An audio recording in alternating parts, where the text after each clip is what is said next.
What's up, guys? It's Chase from Chase's Workshop, and in this video I'm going to be going over the differences between the Squier Affinity Telecaster and the Squier Classic Vibe 50's Telecaster. Both very cool guitars, and I'm just going to go over them and show you the differences in the two. Hope you enjoy the video. If you do, give me a like. If you like it, please subscribe. Thanks for watching, guys.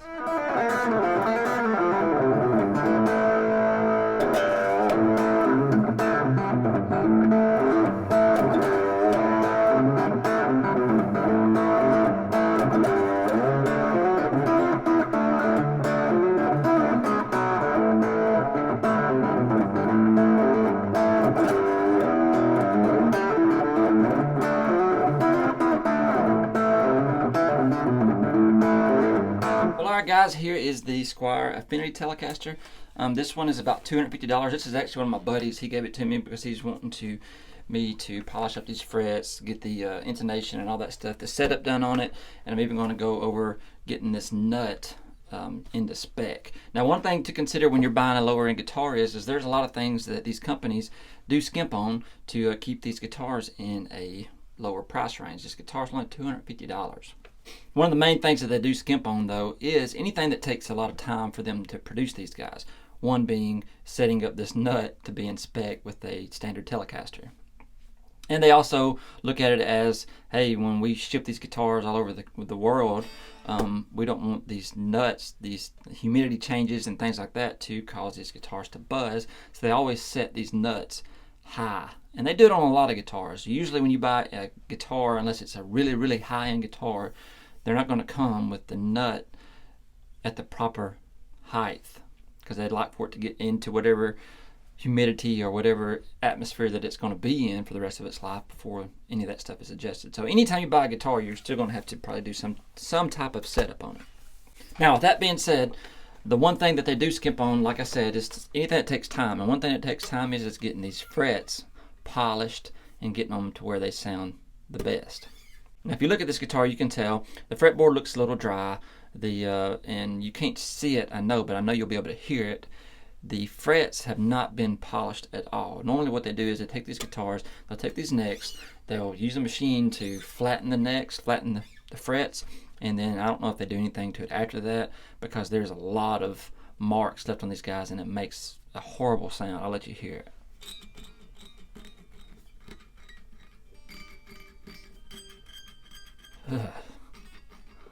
It just I don't know. It's almost like a teacher scratching the blackboard.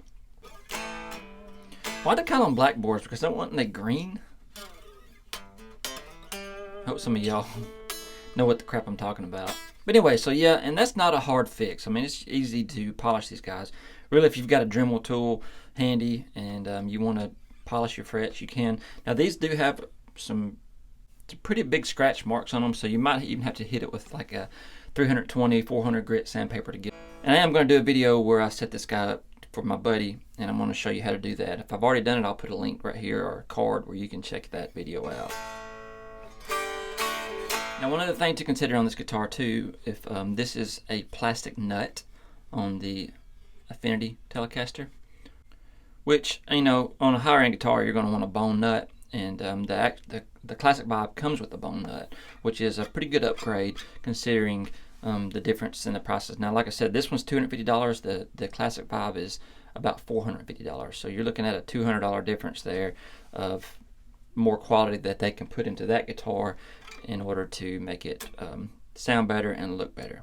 Now, one of the other things that a lot of these companies skimp on is the electronics and everything involved in it. Everything from this jack through all these pickups and back to this jack is usually the cheapest bidder they could find to make these parts. They got them. Whoever they could find that made the parts they needed at the cheapest price is who they use. And you got to understand they've got to do that in order to make money. You know, if they didn't make money, there would not be Fender guitars anymore. So they do skimp on these. A lot of times these pickups are lower quality.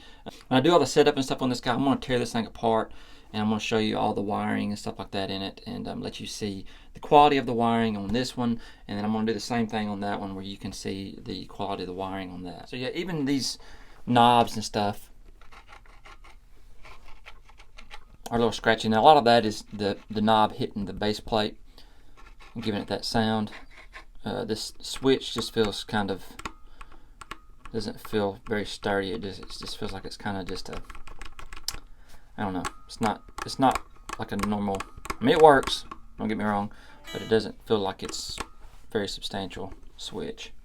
And not only that, about the electronics, a lot of stuff they skip on too is the hardware. So I mean, this bridge is a lower end bridge. You know, you might look at it and say, hey, that's a solid steel bridge, and this base plate might be, but these saddles are not. And then of course the tuners on this guy, they're of a lower quality as well.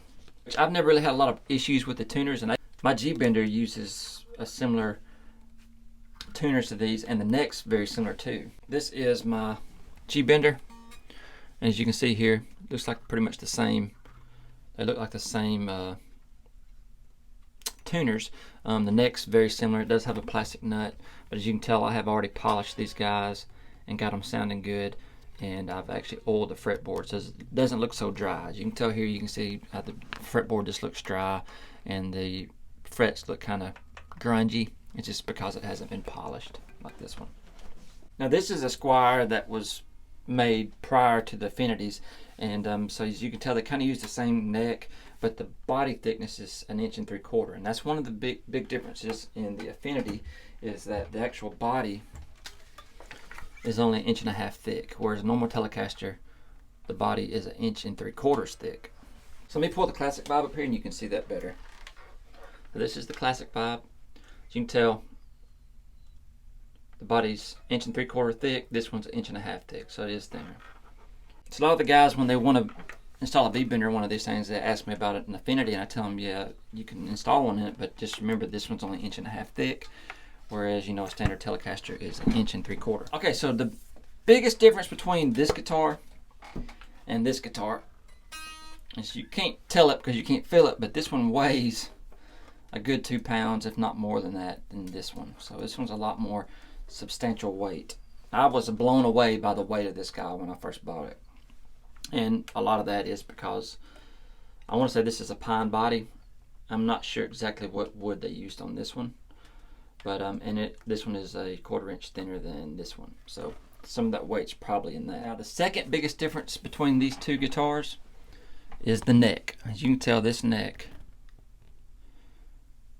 is of a different quality than this neck. As I stated a while ago, this one has a plastic nut. If you can look right here, you can see this truss rod cavity access just doesn't look like they took a lot of time. It looks like they just drilled it out with a Ryobi drill and then just sent it on its way, I guess. But so you can tell that on the classic vibe, you can tell here this is a bone nut. That is the access cavity for the truss rod, and you can see it's got a wood fill around it, which looks pretty good.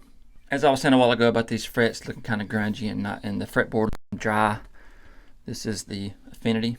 There's the back of the neck, which a lot of people like having a matte finish on the back, or not a gloss finish. And here's the classic vibe. As you can tell, it's actually got a clear coat on the fretboard, so it's really nice. And the back's glossed as well.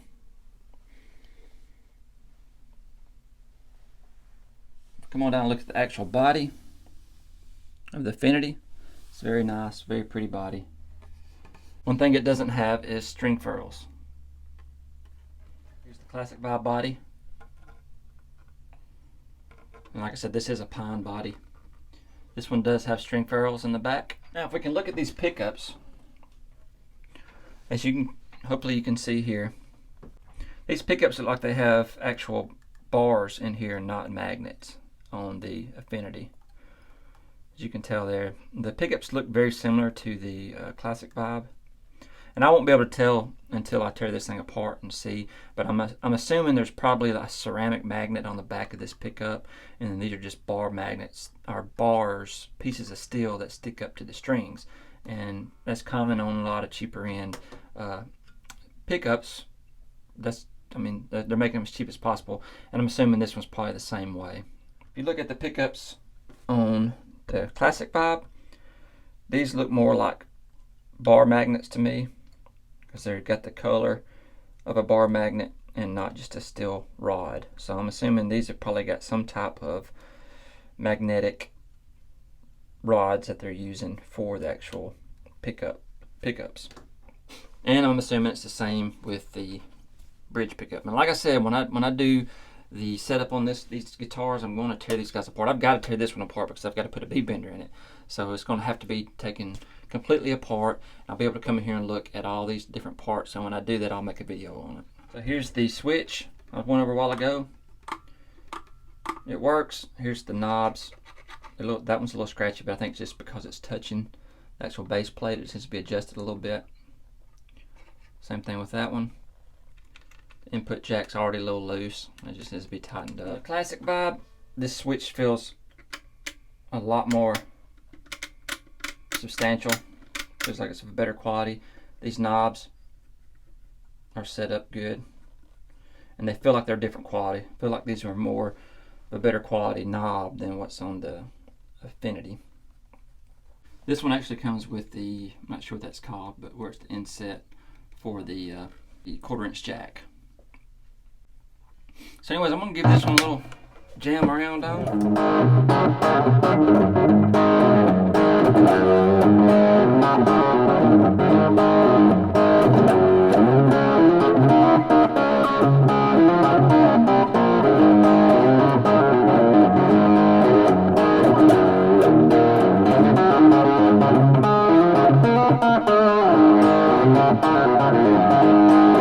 So yeah, they both sound good. I mean, I know they're not a $1,200 Telecaster, but they both sound good.